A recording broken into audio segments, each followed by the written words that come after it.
Welcome to the Successful Nonprofits Podcast. I'm your host, Dolph Goldenberg. Today on our show, we have a guest who is the expert on a subject that is crucial for all nonprofit leaders, and that is trauma-informed leadership and trauma-informed care.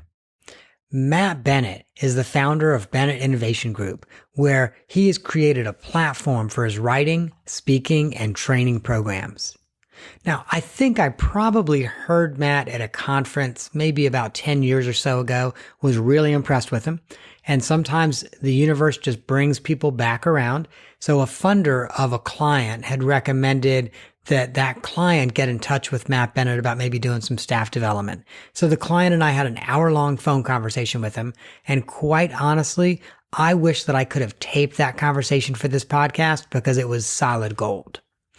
And because he was that engaging and that informative, listeners, at the end of the call, I said to him, gee, I'd really love it if you came on the podcast. And he generously agreed to do so. Now, we both have kind of busy schedules, so I think that was probably 2 months ago or maybe even 3 months ago. But we're here today and we're recording the podcast. Now, Matt offers a wide variety of training that spans from trauma-informed leadership to his trauma-sensitive school series that helps organizations understand new research and findings about neurobiology and how they can implement practical strategies to have a better organization and to make a better world.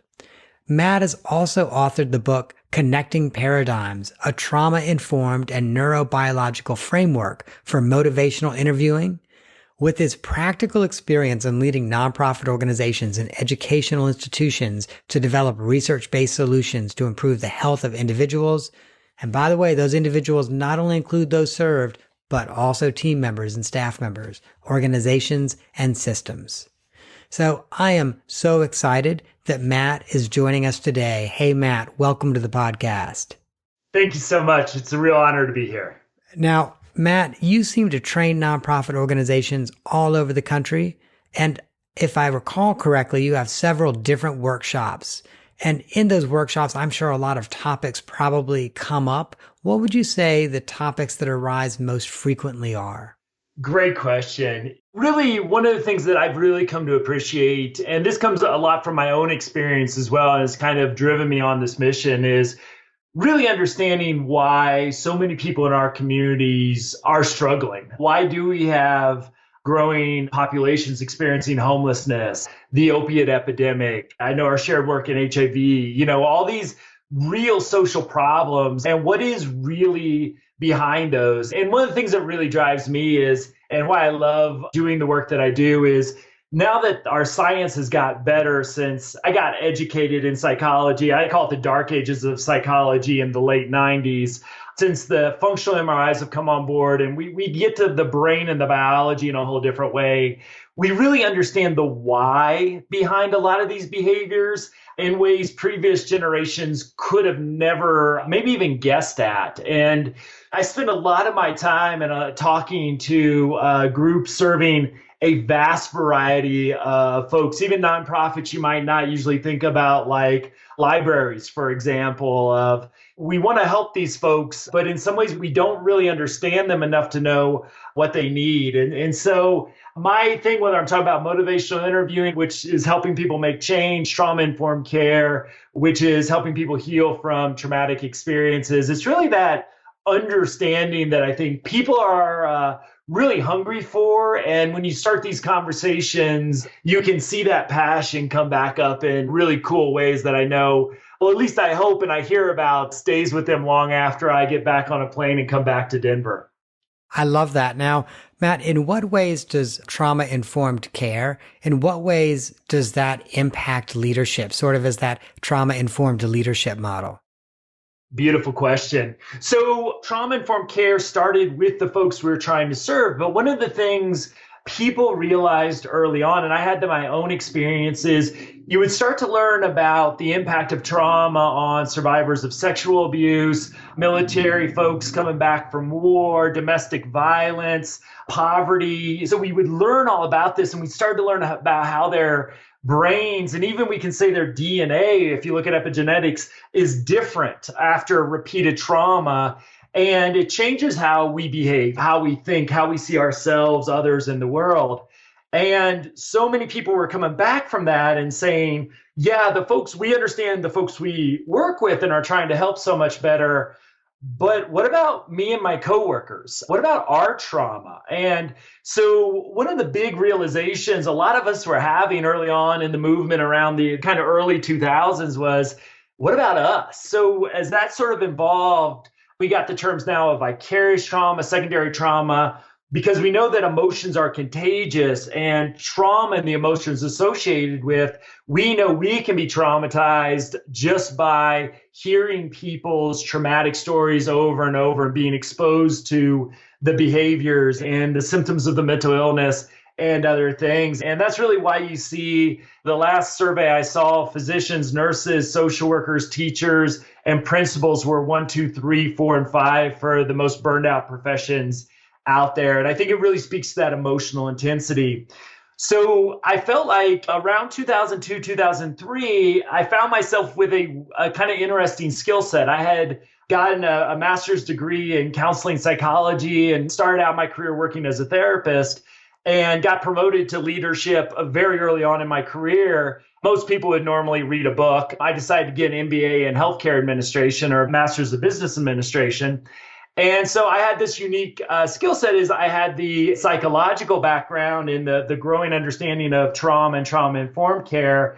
And I really saw that most of the books written in leadership did not really tell me what I needed to do. It didn't tell me what happens when trauma walks through the door each day, what happens when patients or students or clients we're trying to help might attack us. I've been spit on bit. And how do we keep morale up in those organizations when people are hearing stories of child abuse, manning crisis lines? How do we keep this staff not only healthy and not traumatized, but how do we keep them producing and bringing their best self to work every day? And so I believe we got the hardest jobs in leadership. And I've been trying ever since then to create models to help leaders really look at their work and think about it in a different way. And to add on to that, Matt, I think one of the things that we often are not considering when we're in leadership is that most of us that choose to do this work choose to do it because we at one point in our lives were really close to that work, i.e., we experience some of the things that maybe some clients are going through. And I know I've done a significant amount of work within the LGBTQ community and LGBTQ organizations. But a lot of the people who are attracted to that work are attracted to it because they have felt marginalized as an LGBTQ person. And then they walk into a workplace, which at times can be a marginalizing experience.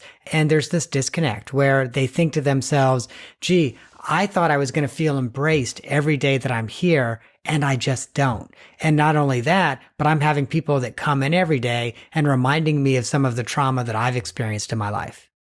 Absolutely. And there's a great resiliency for those of us, including myself, who've experienced hardship in our own lives, be that childhood or later on in life, because people were able to support, help us, that we're called to give back. And so on one hand, there's a great resiliency there. On the other hand, there's an incredible vulnerability there as well, both for people that come from the communities or come from histories of trauma. And really, as I like to say, this work can traumatize the healthiest individual in the world too, because we're not really created in some ways psychologically as human beings to sit with people and hear story after story about racism, discrimination, stigma, abuse, war, and all those things. So it's a challenging work for all of us, but I think you're absolutely right. So many of us have been in that client, that patient role at some point in our life. And again, that can be our greatest source of resiliency, but also can be a huge vulnerability as well. And so leaderships and nonprofits really need to at the very least, be aware of that. But I really argue have strategies to really proactively and reactively respond to that environment and create healthy work organizations and cultures. So let's talk about some of those strategies. Like, what are some of the top things that you feel leaders and organizations should be doing to respond? First and foremost, and if you take one thing away from this podcast, please, this is the one you have to take, that you are the role model as the leader for self-care. I challenge direct care workers. You're the role models for your clients and students. If you're not well, you're failing in a big way. So your own self-care is foremost. If the leader's burned out, if the leader's experiencing trauma, as stress and trauma just spills everywhere. So leaders' wellness and self-care has got to be a priority because your staff are also going to look to you for how to act. If you're working 12 hours a day every day, you'll watch your staff. They'll work longer and longer each and every day because you're setting that role model for them. Other things that I think are key just for the individual is mindfulness is a big thing, not just mindfulness as a yoga practice or a meditative practice, but also keeping our calm in the storm, so to speak, being that in some ways I like to call it a work secure base, that we're the person that's steady. So when our staff struggle, we can be there for them and offer them that support and just our discipline as well, showing that we're the role models for professional development as the foundation for a learning community. And really all that's designed along with honesty, humility are a couple other big things. I think the goal and the focus, and I love to get to the nerdy business strategy stuff. I know you do a lot of work with strategic planning, shared vision, shared values, hedgehog concepts, big, hairy, audacious goals. Don't get me started. But all that's got to be built on a foundation of trust and psychological safety. So a lot of leaders want to get to that big strategic plan or that big initiative or starting a new program. But all that, if the trust and psychological safety aren't there, we're building some castles on some real shaky ground. So with the psychological health of our workforce are always very vulnerable because of the nature of the work, it just takes an additional focus on our part to always be looking to maintain, build, and strengthen, again, that healthy culture and climate built on trust and psychological safety. I want to go back to one of the points that you had mentioned. You talked about the fact that the leader is kind of the person that keeps things stable. And I say this all the time. I do a lot of chief executive coaching, and I say this all the time that when the leader panics, everybody else panics too. Because everyone looks and goes, oh my gosh, this person is worried. And this person probably knows things that we don't. Now it's time for us all to get really worried and really nervous. Absolutely. Again, we're that role model. There was an interesting study, and I don't have it right in front of me, but it was like 75% of the time during meetings, people are looking towards the leader. Again, this is all unconscious behavior. Nobody's knowing they're being monitored for this, but we're looking to the leader about how to respond, how to be in the organization, how to handle stress. So I think if we see ourselves as that role model for wellness, for professional development, for stress management, it's such a key thing. And I love the concept of if we don't, then that stress spills and really overwhelms everybody. And again, there's plenty and a lot of nonprofit organizations that can overwhelm you on a good day. So this is the real challenge that unfortunately you don't see enough books written, I think, about this, of how our workplaces have this intense psychological work, emotional labor are involved in it and some of the additional difficulties. Absolutely.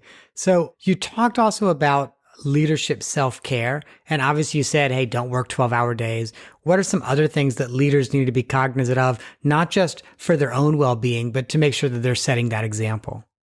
I think something we too often, especially in the leadership level, because of our stress could overcome is start with wellness. Diet is one. I'm not going to lecture anybody about diet, but what you put in the mouth becomes the food, your energy for your brain. Exercise is critical. When we're stressed out, and most of your listeners' jobs are highly stressful, we release that cortisol. Best way to get that out of the body in the short term is to go be active. Stress historically has been a trigger for activity. And then sleep. You want to do one thing to bring your best self to work the next day, get that 8 hours of sleep for most of us. So some of it's just the basic stuff. And then I mentioned a mindfulness practice. There's some amazing research around it as far as maintaining mental as well as physical health. Also like to really live your passion. What is it that brings you to this work? I really worry about people in the nonprofit arena that lost their why. Why do they come to work? What is it about them that draws them to this work where you've usually sacrificed fortune and fame, so to speak, to serve your community? What is it about that and keeping that in the forefront of your mind? And I think I know if your staff sees you living your passion, talking about your passion and giving them a chance to talk about it as well, it's going to really, again, bring that energy into the culture. One other thing from the personal side that I see really stick out in the research is making sure that we surround ourselves with people that love and care about us in our personal life. We can talk about the importance of the organizational culture, but we also know the people that surround themselves with folks that bring joy and love into their life stay healthier, live longer, deal with stress better. So a lot of this is just fundamental stuff, but I see too many leaders and too many, honestly, people that just work in nonprofits. Because of the stress, we start to neglect our own wellness. And, as much as I want everybody to be healthy, that's one part of it. To me, self-care is quality care. Self-care will determine the level and quality of work we're able to do. And so many of your listeners are out there, whether they are directly saving people's life like medical care or trying to help people get housing, get off drugs, all those key things. I mean, the quality of our work determines a lot of life outcomes out there. So yeah, self-care is quality care. And again, the leader is the role model for that. Matt, I want to put a pitch in there around surrounding yourself with people who care for you. I need to put a pitch in there for friendship. Most of us as adults, I think this is especially true for men, but I think it's true for all adults. In our 20s and early 30s, we have a friend group. And then as we move into our 30s and our 40s and our 50s, that friend group kind of dissolves. People have families, people move away because of their careers. And I don't want to sound like you're replacing a friend, but people are not building new friendships when those friendships kind of just, there's no big bang that ends them. They just kind of dissolve and you just kind of fall out of touch.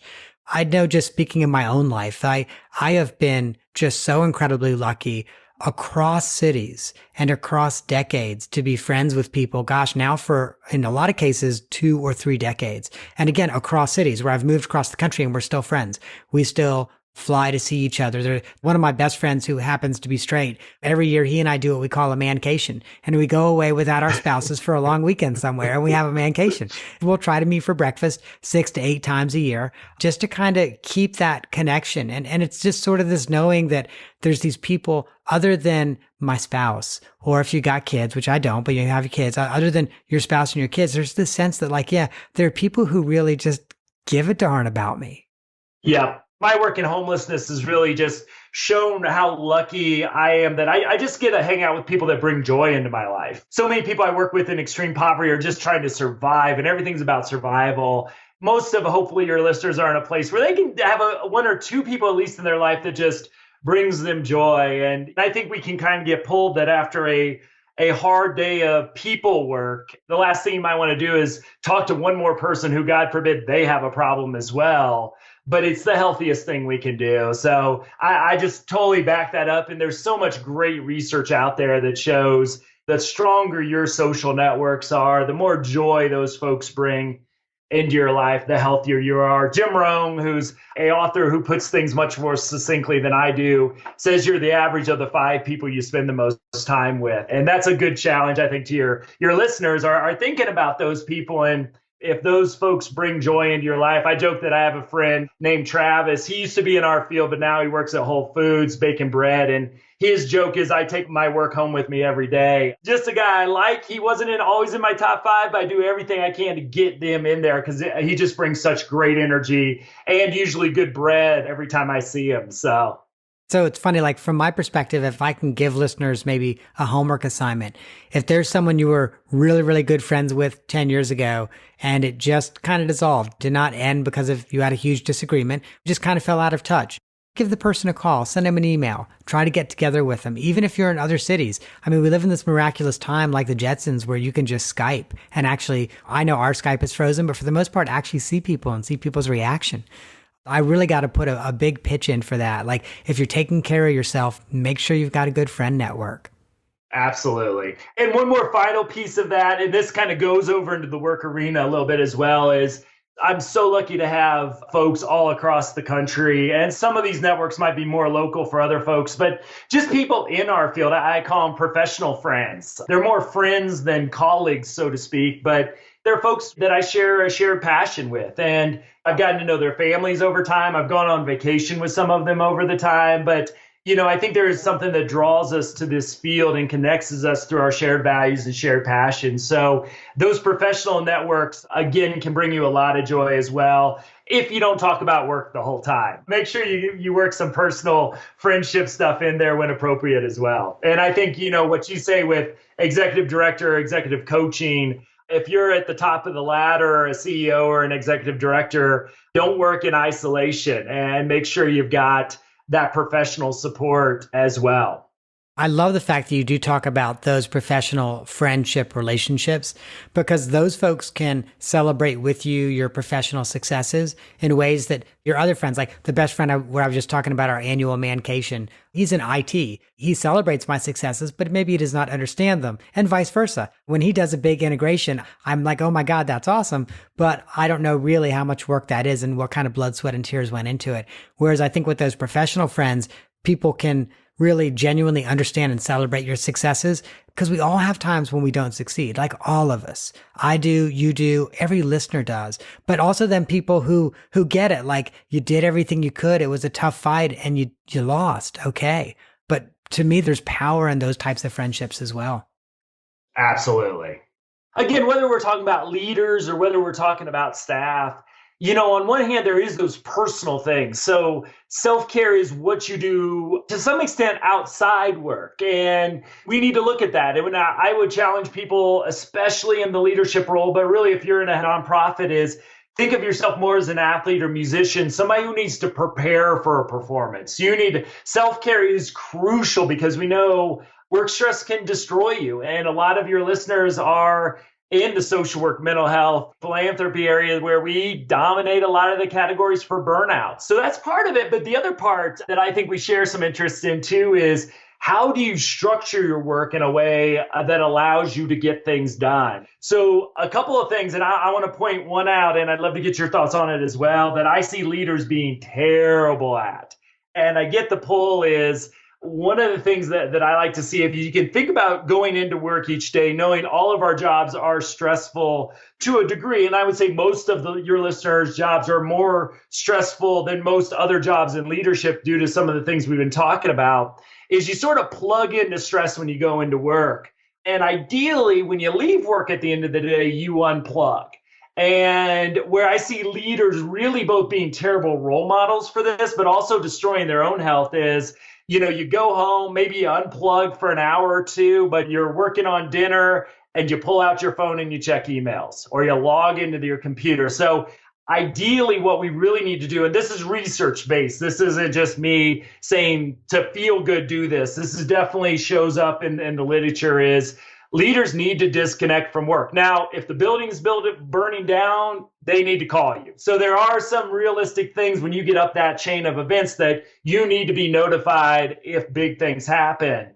But you also need to train your staff about, okay, where is that line? I don't need a text about every little thing, but here's what I need if I'm not on right now. Because one of the things that's just killing us in our modern, and when I say killing us, I'm not exaggerating when I say that, is that instead of disconnecting and unplugging, you and I probably worked at one point where you didn't have work emails at home, and maybe you had a pager at one point. I'm old enough where I worked in a workplace where there was no email yet. Yes. I actually remember when there was one shared email address for the entire organization, and it was an organization of 60 people. So yeah, there was no email at that point. I remember as well. And it's a great productivity thing. But at the same time, we've got to try however we can to disconnect. Again, the further you get up in the ladder, the more you're going to have to be called in at times. But so often now, and I yell at people, I'm not gentle about it anymore, is I'll be on a call about an upcoming training or consulting work that I'm doing, and I hear waves crashing in the background.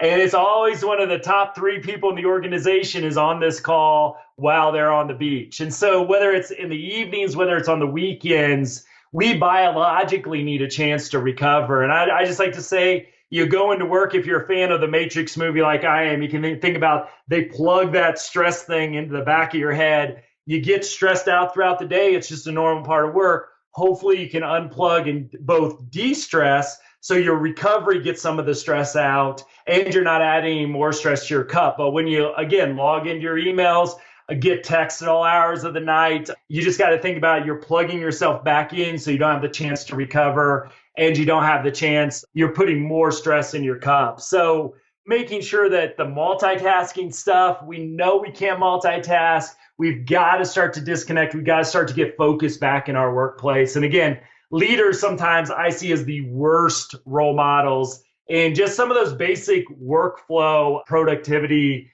pieces that we know can destroy both our productivity, our creativity, and also our brain power as well.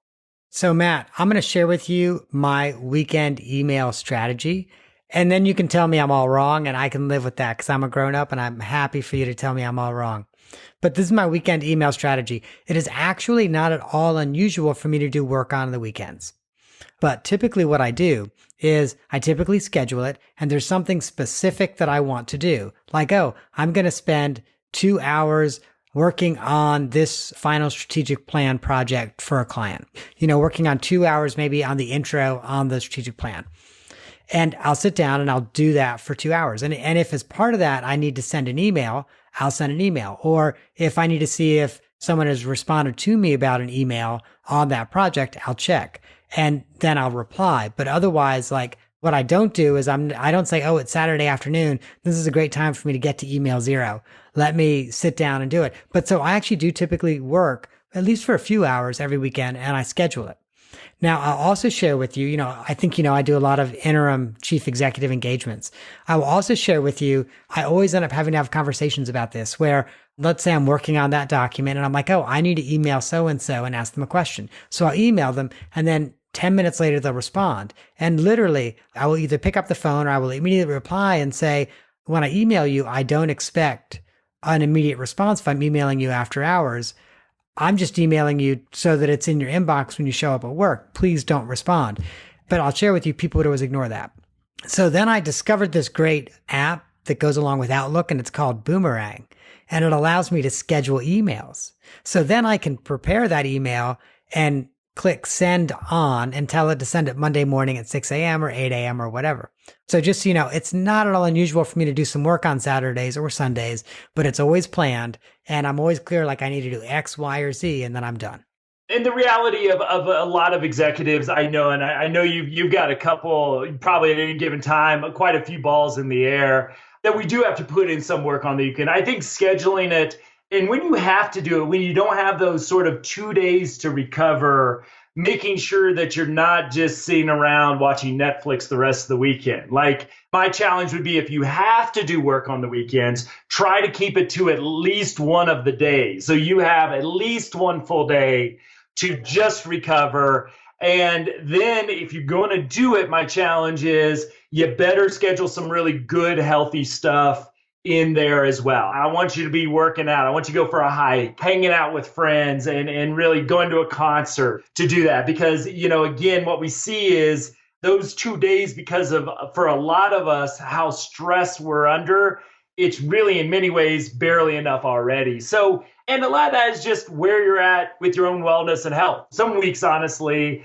I can work 6 days a week if I need to. I was training last Saturday, so I was really working. I was doing a 7-hour training in San Diego. So I'm a guy who will work some weekends, some evenings as well. Whenever I try to do that, though, I try to make sure I have something to balance that off, that I'm really trying to be healthy. And if I'm having to work, like say you have a big grant to put in, and I'm working Saturday, Sunday, a couple weekends in a row, really looking at scheduling a 3-day, 4-day weekend coming up to recover so we can manage our wellness. Because again, I think a lot of people, we just get overwhelmed. And I think your example is good too, is you would email folks and people would email you right back. So knowing that we're the role models for that. And if everybody sees us working on the weekend, our staff are probably going to start working on the weekend, at least a lot of them that want to impress us. And then we may have a more burned out workforce as well. So you can manage that. I like how you schedule it in. And if you can schedule something again that you're really focusing on your wellness over the weekend, if you are working, yep, you can balance that out. But always keep that insight. That's where I think mindfulness really comes in play too, and keeping an eye on how your body's reacting to stress, how your health's being effective. And if you can stay healthy and your habits are keeping you there, keep doing it.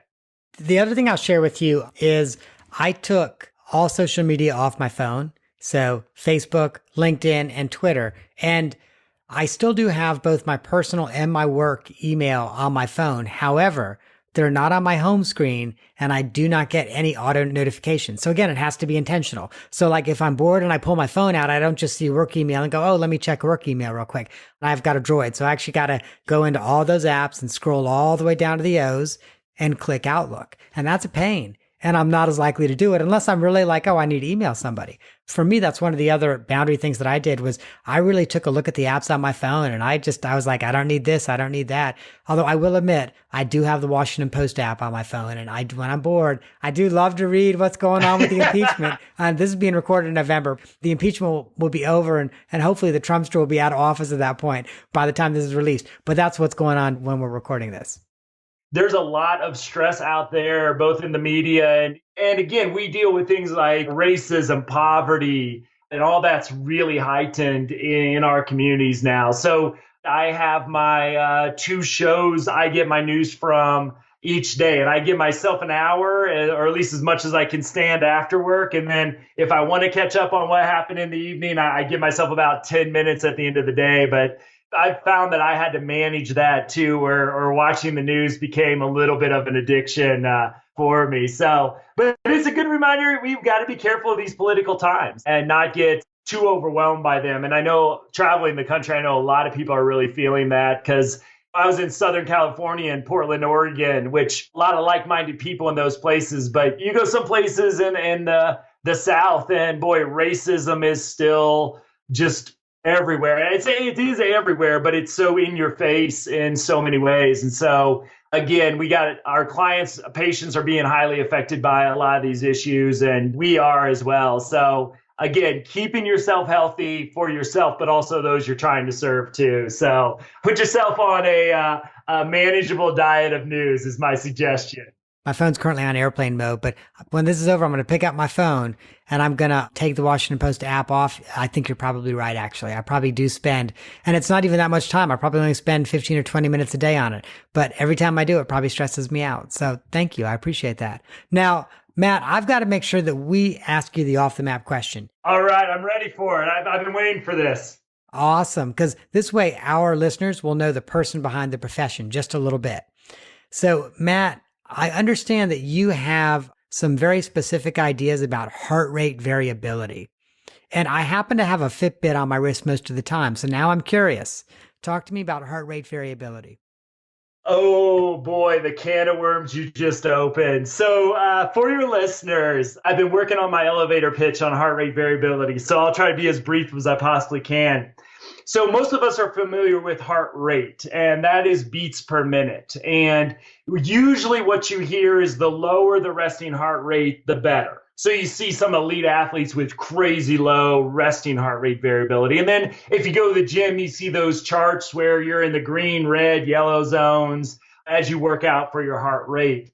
Science has known since really about the 60s. Actually, it's been around for a couple hundred years, but really from the 60s, we started to see another variation within that. And that was heart rate variability is the difference between the beats. So if you think about somebody with a low heart rate, they have less heart rate beats per minute, and it gives more room for variation between those beats.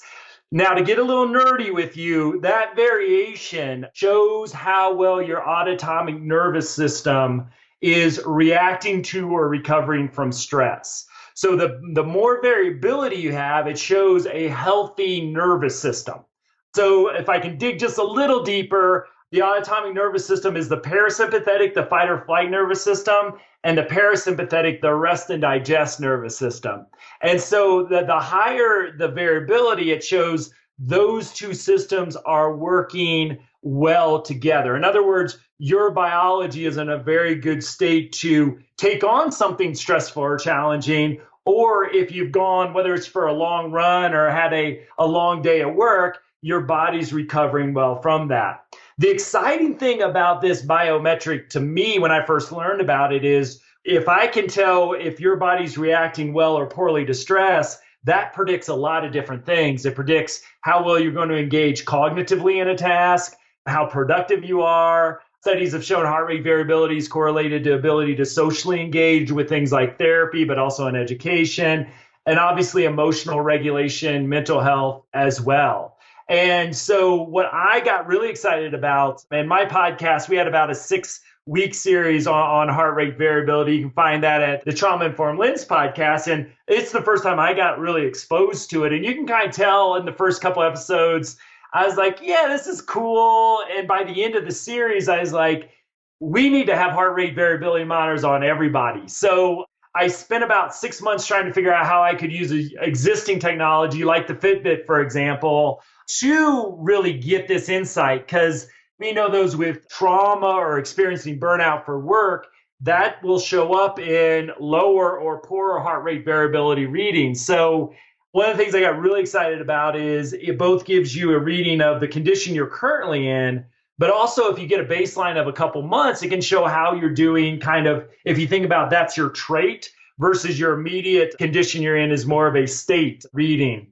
Even though I never thought I'd say these words come out of my mouth, because I couldn't find a way for nonprofits to really integrate the existing technology in, because so much of it's for elite athletes at this point. When you look at the Whoop strap, elite heart rate variability, HRV for training, this has been big in the athletic arena, but less so in the mental health piece of things. So I can say out loud that in about 6 weeks, I will be able to say that there's a heart rate variability app for helping organizations. And I hope this is the future of trauma-informed care, where we can really measure the impacts of our interventions in real time. So instead of waiting 3 or 4 months to see if something works, we can start measuring the impact of our interventions much more quickly.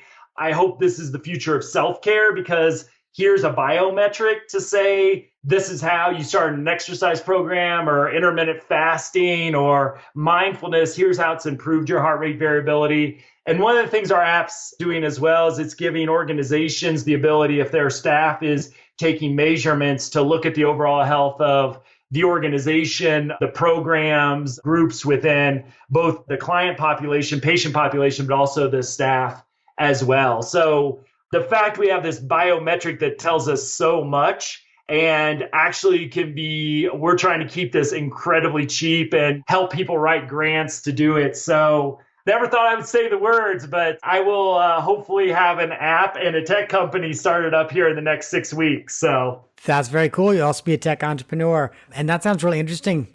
Yeah, and I might be a B Corp because of one of your past podcasts. No way. That's awesome.